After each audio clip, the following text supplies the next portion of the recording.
गर्मी में, सर्दी में, बारिश में काम करते हैं और इनको अब ये तोहफा दिया आपने 11 रुपये का कि आप जुल्म पे जुल्म करते जाओ तो हम बर्दाश्त करते जाएंगे। आखिर कब तक, आखिर कब तक, आखिर कब तक? ये अच्छे दिन हो रहे हैं, बेटी बचाओ बेटी पढ़ाओ, ये बेटियां पढ़ा रहे हैं जो 311 रुपये में। दवाइयाँ ही नहीं इनकी घर की पूरी होती, इनके माँ बाप की। खाना कहाँ से खाना है, कपड़े कहाँ से लगाने हैं, बच्चों की फीस कहाँ से देनी है? ये अच्छे दिन आए हैं? कौन से अच्छे दिन आ रहे हैं हमारे? यही है सबका साथ, सबका विकास, गरीबों का सत्यानाश, इसी को कहते हैं विकास। 1000, 1500 और 2000 के बीच इतना स्टाफ जो है वो खाली PHE सिविल में कम है। तो मुझे बताइए कि ये कैसे काम कर रहे हैं? वीकली रेस्ट खत्म हो गई है, 4-4 ड्यूटियां कर रहे हैं, दिन रात काम कर रहे हैं। ऊपर से कोई बोल रहा है नहीं जी ट्रांसफर पॉलिसी की बात कर रहे हैं। अरे स्टाफ पूरा कीजिए। सत्य कहेंगे, सत्य लिखेंगे, सत्य चलेंगे। जल शक्ति विभाग के अस्थायी कर्मचारियों को कब मिलेगा न्याय? दैनिक स्टेट समाचार में आप सभी का स्वागत है। मैं हूं अरुण शर्मा। बात करें PHE जल शक्ति विभाग की और वहां पे जो कार्य कर रहे हैं जो अस्थायी कर्मचारी, खासकर उनको ना तो वेतन समय पर मिलता है और लगभग 4 से 5 साल हो गए उनको वेतन मिला ही नहीं है। ये कहना है उनके प्रधान सोमनाथ जी का। सोमनाथ जी ने काफ़ी गंभीर आरोप जो हैं वो जो हमारी UT प्रशासन है उसके ऊपर लगाए हैं कि जो उनके कर्मचारी हैं ना तो उनको वेतन समय में मिलता है, और बड़ी बात यह है कि एक भद्दा मजाक उनके साथ किया गया, कोई 11 रुपये उनके बढ़ाए गए हैं। उन्होंने इसी मौके पर यह भी कहा कि अभी भी वेतन भी नहीं मिल रहा और स्टाफ की भी कमी है, काफ़ी जगह पे स्टाफ कम है उनके पास, और काफ़ी गंभीर आरोप उन्होंने UT प्रशासन पर लगाए हैं। तो आइए सुनाते हैं कि क्या कहते हैं सोमनाथ जी। ऐसा है कि मैं सबसे पहले आप प्रेस वालों का एसोसिएशन की तरफ से शुक्रिया करता हूं कि आप हमारी डिमांडों को हाईलाइट करते हैं, इसके लिए आपका शुक्रिया। आज की प्रेस वार्ता जो है वो इसलिए है कि बड़े दुख के साथ कहना पड़ता है कि डेली वेजरों का धरना प्रदर्शन, एजिटेशन जो है ये काफ़ी देर से चल रही है और 22 जून को 1 साल हो जाना है। लेकिन स्वाय खोखले वायदे, झूठी कमिटमेंट के सिवाय गवर्नमेंट से आज तक डेली वेजरों को कुछ नहीं मिला। उसके लिए सबसे दुख की बात यह है कि बाकियों को छोड़िए, गवर्नर साहब ने खुद माना था, लेकिन आज तक 11 नवंबर 2020 को आज तक देखिए आप कि 2.5 साल हो गए, आज तक एक भी डिमांड जो है वो गवर्नर साहब ने हल नहीं की। UT एडमिनिस्ट्रेशन ने कोई भी लोगों के मसलों का हल नहीं किया। तो लिहाजा ये बड़े दुख की बात है और इस गवर्नमेंट के लिए शर्म की बात भी है कि कमिटमेंट करने के बाद अगर कोई मसला लोगों का नहीं हल करना, हम नहीं समझते। गवर्नर रूल पहले भी बड़ी दफ़ा हुए, 90 से लेके बड़ी दफ़ा गवर्नर रूल हुए, बड़े गवर्नर आए, बड़े लोग हमारे मसले भी हल हुए, लोग जो थे वो रेगुलाइज भी हुए, रेट भी बढ़े, सब कुछ हुआ। लेकिन बड़े दुख के साथ कहना पड़ता है कि जब से गवर्नर साहब आए हैं, LG साहब, तो तब से इनकी नज़र इन गरीब डेली वेजरों पर पता नहीं क्यों नहीं पड़ती, और हल ऐसे इन लोगों के साथ सलूक किया जा रहा है जो कि मेरा ख्याल है इनको शोभा नहीं देता था, और ना ही किसी ने आज तक ऐसा किया हमारे साथ। अब मैं ये कहूँगा कि अभी थोड़े दिनों पहले चीफ सेक्रेटरी साहब ने कहा, उनका इंटरव्यू आ रहा था, उन्होंने कहा जी ये बैकडोर एंट्री है, डेली वेजर को हम रेगुलाइज करने का कोई कानून नहीं है। चीफ सेक्रेटरी साहब, हम नहीं बोलेंगे कि हमें रेगुलाइज करो, लेकिन जो बाकी कुछ हमारे साथ कर रहे हैं वो कानून में बता दो, कौन सी किताब में लिखा है, इंडियन कॉन्स्टिट्यूशन कहाँ पर लिखा है कि आप पिछले 6 साल की पे जो है, पिछले 6 साल की पे जो है 14 से लेके 20 तक आज तक वो आपने दबा के रखी है। ऊपर से कहते हो कि सेंटर हमें खुले दिल से पैसा दे रहा है। ये किसका काम था? ये ड्यूटी गवर्नमेंट का काम नहीं है कि ये दिल्ली में जाकर बात करें, उनको बोलें कि ये पैसा जो है हमें इतना चाहिए, इतनी रिक्वायरमेंट है और ये पैसा डेली वेजरों की पे का है, और वो भी तब का है कि जबकि गवर्नमेंट बीजेपी और पीडीपी की थी। ये जाकर कहें क्या सेंट्रल गवर्नमेंट जब मोदी साहब इनको ये पैसा नहीं दे सकते 600-700 करोड़ जितना इनका बेसिस का रखा हुआ है? अगर थोड़ा बहुत भी एहसास है गरीबों का, वो फौरी तौर पर वो एक इंस्टॉलमेंट में विद इंटरेस्ट जो गरीबों का पैसा दबा के रखा है वो दिया जाए। दूसरा मैं ये कहूँगा कि ये कौन सी ड्यूटी है, आज तक इसका पता नहीं लगता कौन से पैटर्न पर है। ये दिल्ली पैटर्न पर है, पांडिचेरी पैटर्न पर है, फिर हमें बता दें कि दिल्ली का ये रेट है, पांडिचेरी का ये रेट है मिनिमम बेसिस एक्ट। आप कानून की वायलेशन कर रहे हैं। मुझे बताइए कि सबों को लेबर से भी बदतर समझकर अगर प्राइवेट लेबर 600 रुपया 700 रुपया इस वक्त ले रही है, essential service, skilled, semi skilled, higher skilled, कौन सा रेट है मुझे बताइए? 311 रुपये। 311 रुपये कहाँ का रेट है? ये आपका कानून है, ये ड्यूटी का कानून नहीं है। ये आपका बनाया हुआ कानून है जो कि लोगों के साथ बेइंसाफी हो रही है। लोग फकाकशी का शिकार हैं, लोगों की बुरी हालत है, और आप 311 रुपये दे रहे हैं। हमें मिनिमम बेसिस एक्ट जो ड्यूटी में है वो दिया जाए और क्लियर किया जाए कि ये किस पैटर्न पर ये ड्यूटी है हमारी जम्मू कश्मीर की। एलजी साहब, आप कोई बातें हमारी मानते नहीं। अगर बिजली देनी है वो टाइम की नहीं मिल रही।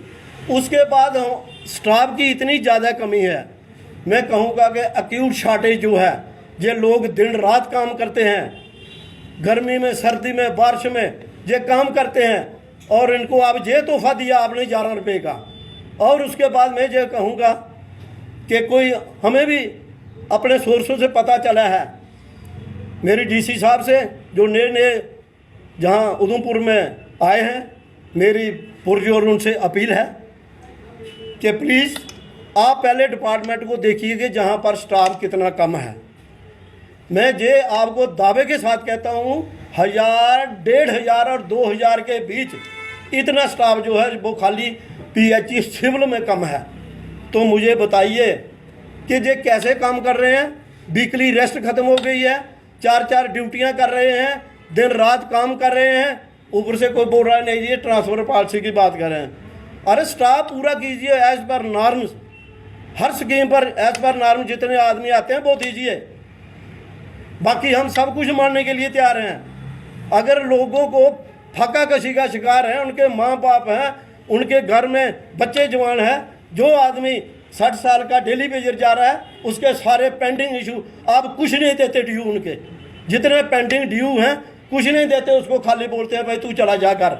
हर महीने रेगुलर भी 5, 7, 10 तक हर महीने रिटायर हो रहे हैं। मुझे बताइए बगैर मैन पावर के कैसे सिस्टम चलेगा? कौन चलाएगा? कैसे चलेगा? अब आप ही बताइए, कोई ऑफिसर हो उसको 4-4, 5-5 डिवीज़न दिए जाएं, गाड़ी उसके पास ना, वो कैसे करेगा?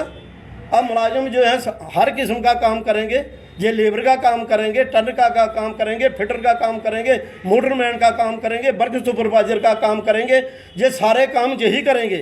तो मुझे बताइए फिर गवर्नमेंट है या ये प्राइवेट लिमिटेड है? प्राइवेट लिमिटेड वाले भी ऐसे नहीं करते। मैं ये भी कहता हूँ दावे के साथ कि जैसे हमारी पे दबा के रखी है इन गरीबों की, ऐसा तो कभी अंग्रेजों के टाइम में नहीं हुआ होगा। किसी चक्कर में दबा के रखी है वो 6-6 साल की पे, वो नहीं आपको मिल सकती। फिर कहते हैं अच्छे दिन आएंगे। ये हमारे अच्छे दिन आ रहे हैं, ये अच्छे दिन हो रहे हैं। बेटी बचाओ बेटी पढ़ाओ, ये बेटियां पढ़ा रहे हैं जो 311 रुपये में। दवाइयाँ ही नहीं इनके घर की पूरी होती, इनके माँ बाप की। खाना कहाँ से खाना है, कपड़े कहाँ से लगाने हैं, बच्चों की फीस कहाँ से देनी है? ये अच्छे दिन आए हैं? कौन से अच्छे दिन आ रहे हैं हमारे? यही है सबका साथ, सबका विकास, गरीबों का सत्यानाश, इसी को कहते हैं विकास। अगर नहीं है तो जो रेट ड्यूटी के वो हमें दिए जाएं। हमारे लोग कब से एजिटेशन कर रहे हैं, हम हक मांग रहे हैं, भीख नहीं मांग रहे किसी से, हक मांग रहे हैं। जो हमारा राइट है, बोलना हमारा राइट है, मांगना हमारा राइट है। क्या चुप करके बैठ जाएं? बोलने भी ना डेमोक्रेसी में। अब क्या डेमोक्रेसी को भी खत्म करोगे, हमें बोलने नहीं दोगे? हम बोलना चाहते हैं, अपने हक मांगना चाहते हैं, भीख नहीं मांग रहे हैं। जो राइट हमारा है वो हमें दिया जाए। लोग जो है ये कहते हैं ये बैकबोन है, छोटा तबका जो होता है ये बैकबोन होता है। ये बैकबोन निकल गई है जहाँ की। ये वक्त आने पर इसका जवाब देंगे लोग। ये मत भूल जाओ कि आप जुल्म पे जुल्म करते जाओ तो हम बर्दाश्त करते जाएंगे। आखिर कब तक? आखिर कहीं तो कहीं इंसाफ मिलेगा। भगवान भी देख रहा है, कहीं भगवान से डरो। इंसानियत के नाते इनका जो हक बनता है वो दे दो। हम कुछ नहीं मांग रहे फालतू। ये थोड़ी कह रहे हैं पहले प्रमोशनें दे दो। जहाँ तो है क्या, जहाँ तो कोई ग्रेजुएट होगा, पढ़ा लिखा होगा, वो भी वैसे ही है। किसी को प्रमोशन नहीं मिलती। डिपार्टमेंट के अंदर डीपीसी नहीं होती। वहाँ पर तो नहीं फाइनेंशियली एक्सपेंडिचर है, लेकिन डीपीसी नहीं डिपार्टमेंट करके राजी। आप बताइए कहाँ इंसाफ मिल रहा है? और मैं उसके साथ आपके माध्यम से ये भी कहना चाहता हूँ, डीसी साहब अगर मैं गलत बोल रहा हूँ तो मैं कहूँगा दोबारा एसोसिएशन नहीं छोड़ दूंगा। जाकर स्टेशनों की हालत देखिए, उसके अंदर ड्यूटी वालों को बैठे हुए डर लगता है कि कब ऊपर से छत गिर जाए। लीकेज हो रही है, मोटरों पर तरपाल डाले होते हैं। क्या ये डिपार्टमेंट है? ये गवर्नमेंट है? कौन सी गवर्नमेंट है? कैसी गवर्नमेंट है जहाँ पर सुनाई किसी की नहीं? इस हालत में लोग ड्यूटियाँ देंगे। ये बिल्कुल तरीका ठीक नहीं है। किसी के घर अगर कोई मर जाता है उसको बोलते हैं अपना बंदोबस्त खुद करके जाओ। किसी के घर खुशी है उसको बोलते हैं अपना बंदोबस्त खुद करके जाओ। अरे ये प्राइवेट लिमिटेड है, डिपार्टमेंट की हालत या डिपार्टमेंट का कोई तरीकाकार कुछ नहीं रहा है। मैं आपके माध्यम से यही अपील करूंगा एलजी साहब से कि ये जो जायज़ डिमांडें जो हैं, जो आपने राजभवन में मानी थी, प्लीज़ उनको हल कीजिए और लोगों की एजुटेशन बंद हो जाएं। कौन सा भला किया? आज वो मिड डे मील वाले हैं जो रोटियां बनाते हैं, कुक हैं, 900 रुपया मिल रहा है। आपने कौन सा भला कर दिया गरीबों का? आगे खाली ये हो रहा है, रेवेन्यू जनरेट हो रहा है, शराब की दुकानें खुल रही हैं। अरे लोग प्रोटेस्ट करते हैं, औरतें प्रोटेस्ट कर रही हैं, बच्चे प्रोटेस्ट कर रहे हैं। पूरा मैं कहूँगा एक्साइज जितना उसके रूल रेगुलेशन थे उसको दरकिनार कर दिया है आपने। कोई मंदिर नहीं देख रहा, कोई स्कूल नहीं देख रहा, कोई मस्जिद नहीं देख रहा, कोई ऑफिस नहीं देख रहा। मैं कहूँगा जो लोग खोल रहे हैं ये अपने घरों की साइड इन शराब की दुकानों को खोले। ये सबों का मसला है, सबों के बच्चे हैं। तो यूथ को आप शराब की तरफ धकेल रहे हो। ये अच्छे काम कर रहे हैं, बहुत अच्छे काम है। कौन कहता है ये अच्छे काम है? जो इनको अच्छे काम बोलेगा वो बेवकूफ़ होगा। मैं कहूँगा इस दुनिया का सबसे बड़ा, जो हर गली में शराब की दुकानें खोलोगे आप तो हम बर्दाश्त करते रहेंगे सारे। हमारे बच्चे क्या सीखेंगे? यही होगा, शराबें पियो, काम कोई है नहीं, चिट्टा खाओ, पीला खाओ। और जो पुलिस डिपार्टमेंट जो है वो पूरी सही ढंग से लगा हुआ है। मैं कहता हूँ हर मसला 24 घंटे में हल हो रहा है, लेकिन मसले इतने आ रहे हैं, पुलिस क्या करे बेचारी? पूरा काम कर रही है पुलिस हमारी। मैं उनका शुक्रिया करता हूँ, जितने केस होते हैं वो 24 घंटे में हल कर रहे हैं, लेकिन उसके बावजूद दुकानें खोलने वाले आराम नहीं कर रहे हैं। मैं कहूँगा भगवान को हाजिर नाजिर करो। आपके भी बच्चे हैं, आप जहाँ रहते हो उस साइड ज़्यादा खोलो भाई, वहाँ प्रोटेस्ट नहीं होगा क्योंकि आप पूरी लाठी आपके पास है। वहाँ पर दुकानें खोलो, जितनी मर्जी बारें खोलो, लेकिन इन गरीबों को इस शराब से, इनके बच्चों को कहीं जीने का हक दो, उनको जीने दो, नौकरी दो, और कोई काम दो, स्टेडियम दो, अच्छे दो। हमारा स्टेडियम देखो पिछले 40 साल से वैसा है, जहाँ नहीं शराब खोलने वालों की नजर पड़ती, जहाँ आंखें बंद हैं, लेकिन लोगों को धकेलना है गंद में, वहाँ सब कुछ हो रहा है। उसके साथ ही मैं कहूँगा इससे भी हमारा उधमपुर में सारे झूम रहे हैं। ये जो प्रोजेक्ट जहाँ पर आया है, ये कौन सा गवर्नमेंट का नुमाइंदा मिला हुआ है इनके साथ? कोई इनको पूछकर राजी नहीं। जितने पहले डीसी रहे किसी ने नहीं पूछा इनको। लोगों के घरों में गंद पड़ा है, गलियों में गंद पड़ा है, रोडें तबाह कर दी हैं, गलियां तबाह कर दी हैं, आदमी चल नहीं सकता। हाय विकास ऐसा हो, सत्यानाश, ऐसा विकास हमें नहीं चाहिए। अच्छे दिन, पुराने दिन अच्छे थे। मैं फिर यही अपील करूँगा कि इनकी डिमांडों को, जायज़ मसलों को, एडमिनिस्ट्रेशन का काम है, जो प्राइम ड्यूटी है उनकी,